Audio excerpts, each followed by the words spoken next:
നമ്മുടെ ഈ കൊച്ചുകുട്ടികളുടെ, നമ്മളെ ക്ലബ് മെമ്പേഴ്സിന്റെ കൊച്ചുകുട്ടികൾ യുവനോത്സവ വേദി എന്നും ധന്യമാക്കിക്കൊണ്ടിരുന്ന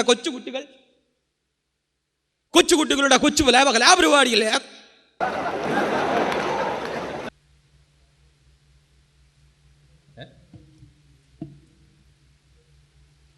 മൈക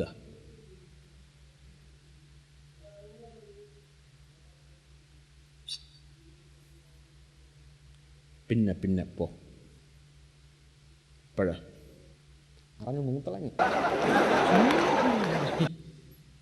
ഭ്രാന്ത് ചെറുക്കനുമാണ്. എന്തൊരു എന്തോ ഡേ മാമ പിന്നെ വിളിക്കാം.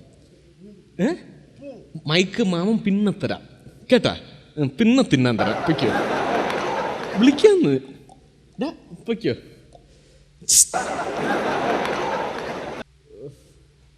പോ വിളിക്കാം കേട്ടാ. ആ സുമതി ചേച്ചി, കഴിഞ്ഞ വർഷം നിങ്ങൾ ഈ ചെറുക്കനെ തുറന്നു വിട്ട് ഇവിടെ ക്ലബിൻ്റെ പരിപാടി ചീറ്റിച്ച്, ഈ വർഷം നിങ്ങൾ ഇതിന് ഇറങ്ങി തിരിച്ചിരിക്കുക തന്നെയല്ലേ?